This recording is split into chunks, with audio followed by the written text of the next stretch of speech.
Sí, bueno, somos de la clase de Historia del Perú, y nuestro trabajo se trata del terrorismo en el Perú, o sea, todo lo que tuvieron que vivir y todo lo que pasó en la época del terrorismo. Sí, buen día, señora Keiko Fujimori. Ante todo, reiterarle mis más profundo agradecimiento por otorgarnos esta entrevista, que para nosotros realmente es un lujo tenerla aquí presente, siendo usted una imagen pública en el aspecto político. Como todos sabemos, usted representa en la actualidad al Partido Fuerza Popular y anteriormente ha sido primera dama. Eh, eh, bueno, ya que sabemos también que su padre gobernó al Perú durante 10 años aproximadamente. Bueno, se la llevó difícil, cierto que él entró a gobernar siendo el Perú un momento en crisis, hablando social, económicamente y políticamente también, y se le llevó duro, ¿no? Hablando, englobando todos estos tres aspectos, hablamos del terrorismo. Hablamos del terrorismo y sus vivencias, usted también desde pequeña, desde adolescente. Y es ahí donde va a entrar mi compañero a hacerle una especie de preguntas en esta entrevista. Espero que le guste. Bueno, ante todo, comenzando un poquito, ¿cómo fue su adolescencia? O sea, sabiendo que viviendo en el Palacio Presidencial. A ver, mi adolescencia, como la de muchos jóvenes en nuestro país, mi padre se convirtió en presidente cuando yo tenía 15 años. Entonces, en el año 90 se vivieron épocas muy difíciles por los atentados terroristas, ¿no? Prácticamente habían bombas cada 2 días en la capital, y atentados tan fuertes como lo que ocurrió en Tarata. Entonces mi vida como joven fue compleja, porque no podíamos salir, no había seguridad, y en mi caso específico, al ser hija del presidente, pues nosotros teníamos una seguridad muy extrema. Tan extrema llegó a ser que nosotros, debido a 3 atentados terroristas que sufrimos en Palacio de Gobierno, nosotros pernoctábamos en diferentes sitios. Iban rotando. Íbamos rotando. No podíamos permanecer por motivos de seguridad más de 3 días seguidos en un sitio. Entonces nosotros dormíamos en los sótanos de Palacio de Gobierno, no dormíamos en los cuartos. Dormíamos en el Pentagonito, lo que es el Ministerio de Defensa. Dormíamos en el Círculo Militar y dormíamos en las instalaciones del Servicio de Inteligencia. Entonces, por motivo de seguridad, nosotros, mis hermanos y yo, hemos tenido, digamos, una vida bastante ajetreada. Difícil, por motivo de estrategias, ¿no? Bueno, y por motivo de seguridad, ¿no? Porque claro, si es que Palacio de Gobierno fue atentado 3 veces, fueron situaciones en las que nosotros estábamos presentes, ¿no? Fue muy dramático, porque en un momento explotaron 600 kilos de dinamita. La segunda oportunidad explotaron un coche bomba que explotó en la puerta de la residencia, entrando por lo que era Polvos Azules. Y el tercer atentado fueron bombas de Instalaza, misiles fabricados. ¿Misiles? Así es, sí. Entonces, fueron épocas muy complejas. Bueno, ya abriendo un poquito más el tema dentro de la historia del terrorismo en Perú en cuanto a Sendero Luminoso, ¿qué etapa fue la que le tocó vivir a su padre Alberto Fujimori? Bueno, la etapa en la que estaba en un gran apogeo, en el año La Guerra Fuerte. 90, Sendero Luminoso tenía gran parte de las provincias, sobre todo en la zona altoandina, una gran fuerza. Tan es así, ha sido el grupo terrorista más fortalecido de Sudamérica. Ellos tenían la capacidad de tener y hacer atentados en diferentes zonas del Perú en simultáneo. Eran consecutivos. Sí, y la estrategia de ellos era entrar del campo a la ciudad, ¿no? Entonces, la última etapa en la que estaban muy fuertes, entraron a la capital. Por eso es que vencer al terrorismo fue muy complejo, porque ellos tenían una organización grande, con presencia a nivel nacional, con financiamientos que venían del extranjero y claro, con una presencia ya también en la propia capital. Claro, fue así como ya el gobierno se dio cuenta del mismo terrorismo cuando estaba en la capital, y además que no solamente estaba en la capital, sino ya en muchos alrededores del país, y esto complicó un poco más vencer al terrorismo. Bueno, el gobierno sabía obviamente de la presencia de la organización, no solamente de Sendero Luminoso, sino también del MRTA a nivel nacional. Pero lo que se tuvo fue una estrategia integral, ¿no? Que involucró primero el fortalecimiento de las Fuerzas Armadas y Policía Nacional, tener una estrategia integral de los diferentes organismos de esas instituciones que colaboren y que compartan la información. Se utilizaron estrategias para involucrar a la población, ¿no? Los comités autodefensas y las rondas campesinas, en la que la propia población se enfrentó al terrorismo. Se involucraron a instituciones que forman parte de la lucha contra el terrorismo, como es la Fiscalía y el Poder Judicial. Y claro, hubo lo más importante, decisión política para enfrentar este flagelo, ¿no? Ahora que estamos hablando de cómo fue derrotado el terrorismo, siempre se ha hablado de que el servicio militar y el servicio de inteligencia de Montesino, del GEIN, fueron como que los más influyentes en todo esto de la derrota del terrorismo, pero últimamente los historiadores han estado hablando sobre las rondas campesinas, sobre la organización de las rondas campesinas, que fueron los que más influenciaron. Bueno, es que yo creo que cuando hay una estrategia integral, cada pieza es importante, ¿no? Cuando uno ve en retrospectiva, por ejemplo, en el caso del Poder Judicial, se utilizaron jueces sin rostros. Claro, si uno lo mira solamente como un análisis del Poder Judicial, uno dice, pero es absurdo tener jueces sin rostros. Pero cuando uno recuerda el contexto de la guerra que fue enfrentar el terrorismo y que mataban a los fiscales y a los jueces, entonces la única manera de proteger la vida de nuestros jueces fue utilizar jueces sin rostros, que se tomaron medidas de excepción, ¿no? Para poder enfrentar este flagelo. Ahora, cada una de las piezas de la lucha contra el terrorismo ha sido importante. Y el GEIN fue fundamental, porque el GEIN, liderado por el general Marco Miyashiro, tuvo la capacidad, la prudencia, la estrategia, la paciencia de capturar a Abimael Guzmán en un trabajo que demoró muchos años. Pero fue más que todo el GEIN, porque también había dicho que las rondas campesinas fueron los que llegaron a él. Las rondas campesinas lo que hizo es que en las zonas alejadas, en las zonas rurales de nuestro país, la población organizada pueda también enfrentar al terrorismo. Entonces, las rondas campesinas y los comités autodefensas trabajaron de la mano junto con las Fuerzas Armadas para enfrentar juntos al terrorismo, pero sobre todo en las zonas rurales.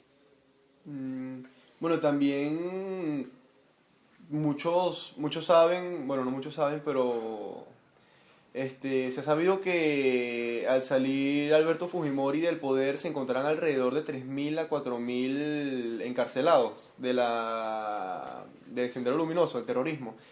Y que después... Bueno, ¿qué pasa y qué toman así? Sí, sí.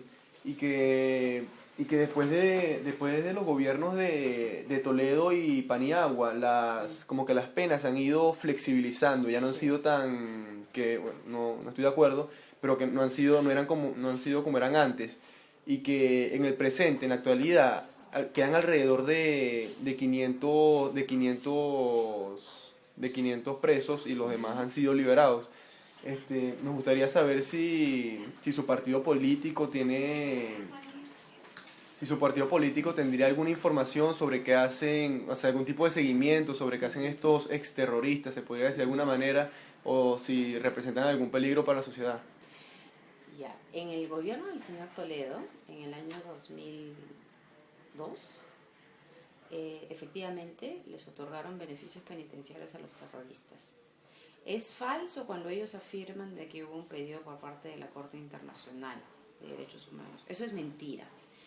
El gobierno del señor Toledo, por su propia iniciativa, y ellos teniendo facultades para legislar, es decir, el Congreso de la República le había dado las facultades al Poder Ejecutivo para tomar esta decisión, ellos decidieron otorgarles beneficios. ¿Qué significa eso?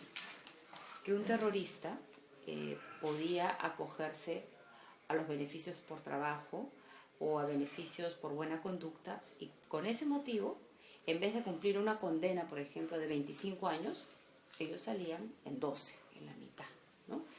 Por esa razón es que más de 2.500 sentenciados por terrorismo hoy están libres. Y eso es muy lamentable, porque lo que han hecho a partir de la libertad es organizarse nuevamente, ahora con un grupo de fachada, dicen ellos, a través de Movadef. Pero su ideología sigue presente. La responsabilidad del Poder Ejecutivo, en ese entonces el gobierno de Toledo, luego el presidente García y ahora el presidente Ollantumala, es hacerle un seguimiento a estas personas para ver si es que significan todavía un riesgo para nuestra sociedad.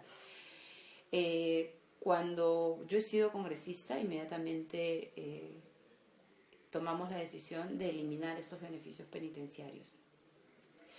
Pero ya el daño estaba hecho, porque los terroristas ya se habían acogido a los beneficios y ya estaban en libertad, ¿no es cierto? Entonces, yo creo que es una situación compleja, difícil. Yo considero que un sentenciado por terrorismo no puede enseñar, por ejemplo, en un colegio, ¿no? A mí me parece claro, que eso es algo que es un riesgo. La ideología podría involucrar mucho. Pero vemos que a algunos presidentes regionales no les interesa eso y están contratando a sentenciados por terrorismo en el sistema educativo, público, ¿no? Entonces, yo creo que todos los peruanos, y sobre todo ustedes, los jóvenes, tenemos que ser conscientes del drama terrible que significó la presencia terrorista en nuestro país. Se perdieron más de 25.000 vidas, se perdieron más de 30.000 millones de dólares, pero sobre todo tuvimos una sociedad con miedo, sin esperanza y queriendo irse de nuestro país. En ese entonces el 80% prefería buscar un trabajo fuera de nuestro país. Hoy la situación ha cambiado. Hoy, gracias a Dios, en gran parte de nuestro país vivimos en paz. Y esa paz ha permitido un crecimiento, ha permitido un desarrollo, ha permitido que el Perú sea uno de los pocos países en el mundo que esté creciendo. Y eso ha hecho que muchos peruanos regresen. Incluso extranjeros están viniendo a buscar trabajo en nuestro país. Y eso es algo maravilloso, pero eso lo hemos podido lograr porque vivimos en paz. Entonces, creo que debemos ser conscientes del daño que se nos hizo, del flagelo que ellos representan, del peligro que significan para nuestra sociedad, y debe haber el compromiso de todos los peruanos que el terrorismo nunca más puede causar miedo a nuestro país. De ahí viene la siguiente pregunta. ¿Usted cree que el terrorismo pueda resurgir? ¿Sendero Luminoso o algún otro grupo? Bueno, ellos todavía tienen alguna presencia en la provincia de La Convención. Recordemos, el año pasado los terroristas dinamitaron helicópteros, mataron a miembros de la policía y del ejército. Entonces, son pequeños rezagos, pero son rezagos. Entonces, lo que yo creo es que no debemos de bajar la guardia. Yo espero que el gobierno se mantenga firme en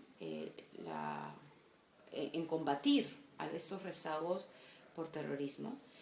Y a veces vienen camuflados en organizaciones políticas como el Movadef, o que quieren introducirse a través de algunos movimientos regionales, ya que el Jurado Nacional de Elecciones no ha permitido la inscripción de este grupo político. Entonces, como presidente de un partido político, yo también asumo mi responsabilidad y tendré mucho cuidado de que no se vaya a infiltrar nadie que ha sido sentenciado por terrorista, ¿no? Pero ese compromiso lo debemos asumir todos, la sociedad civil, los políticos, los partidos políticos, el propio Estado, los jóvenes, los medios de comunicación. Todos debemos de digamos, de coincidir en esta lucha contra el terrorismo. Bueno, también se sabe que la Corte Interamericana de Derechos Humanos juega un papel bien importante en esos tiempos en esos malos tiempos.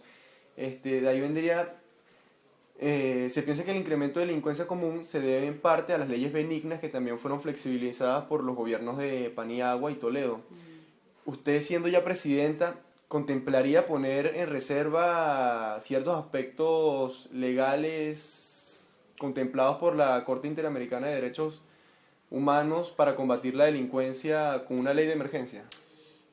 No para combatir la delincuencia, pero sí recordemos que en el tema de terrorismo nuestro país planteó una reserva para que los sentenciados por terroristas no puedan denunciar a nuestro país en la Corte Internacional. ¿Qué es lo que ocurrió luego? El gobierno del señor Toledo nuevamente decidieron pertenecer a la Corte Internacional de Derechos Humanos en todos los aspectos, incluyendo terrorismo. Y lo que ha ocurrido es que en nuestro país, es decir, todos los peruanos, tenemos que pagar, ¿no?, millones de dólares a los terroristas, cuando yo creo que ese dinero lo que tiene que hacer es ir a las familias que han sido víctimas del terrorismo. Pero tu pregunta específica sobre si es que el Perú tiene que hacer reservas con referencia a la lucha contra la delincuencia, Exacto. yo creo que no. Para luchar contra la delincuencia, lo que se tiene que hacer es tener también una estrategia integral, una estrategia que implique sobre todo un trabajo de prevención, que es algo que no se está haciendo.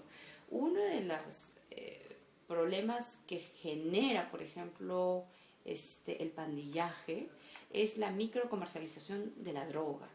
Y se está haciendo muy poco para hacer campañas de prevención, de concientización sobre el daño que hacen las drogas en los jóvenes. Se les está dando muy pocas oportunidades a los jóvenes para que trabajen, ¿no? Entonces, yo creo que si trabajamos mucho en cómo darle mejores oportunidades a la juventud, podemos prevenir que ellos caigan en las redes del pandillaje y así trabajar no solamente en luchar frontalmente contra la delincuencia, sino tener un plan de largo aliento en la que a través de las oportunidades podamos poco a poco disminuir la delincuencia. Y mejorar el crecimiento también como país. Por supuesto, porque al mejorar las oportunidades de crecimiento y de inversión, eso genera más trabajo y genera más oportunidades para los jóvenes, porque los jóvenes lo que quieren finalmente es tener la oportunidad de tener una chamba, ¿no? Claro. De poder ellos ganar con su propio esfuerzo sus propios recursos. Bueno, hablando por lo menos de que hay un resurgimiento del terrorismo, que hay posibilidades pero muy bajas, en casos extremos, ¿usted consideraría salirse del ámbito de la Corte Interamericana de Derechos Humanos en el caso de que ellos obstaculizaran su política de control del mismo? No, yo considero que el Perú tiene que estar bajo la Corte Internacional de Derechos Humanos, con la salvedad, ¿no?, con la reserva en los temas de terrorismo. Como muchos otros países tienen también reservas en algunos temas específicos. Pero sí creo que el Perú tiene que pertenecer a la Corte Internacional de Derechos Humanos. Claro, no tenemos que esperar a las consecuencias para recién darnos cuenta que ha resurgido una vez más, ¿no?, el terrorismo aquí en el Perú. Y su partido político, ¿qué propone con respecto a este contraataque, ¿no?, el terrorismo? Bueno, nosotros lo que proponemos es mantenernos vigilantes, es mantener una política en la que primero tenemos que agradecer y reivindicar a nuestras Fuerzas Armadas. Es cierto que han habido personas e individuos que han cometido delitos, pero eso no significa que uno pueda manchar a toda una institución. Los delitos son responsabilidades individuales, no institucionales. Entonces, yo creo que lo que debemos hacer es fortalecer, reivindicar, modernizar nuestras Fuerzas Armadas y Policía Nacional, mantener las organizaciones sociales como las rondas campesinas y los comités autodefensas que nos permitan, digamos, mantener información y tener paz y tranquilidad, sobre todo en las zonas rurales, y obviamente tener pues siempre la firme convicción de que tenemos que luchar contra el terrorismo, ¿no? Entonces eso, la convicción y la decisión política son aspectos fundamentales para que esto no vuelva a resurgir. Claro, mantenernos alerta, ¿no? Con cualquier cosa que pueda pasar. Sí. No, claro. ¿Listo?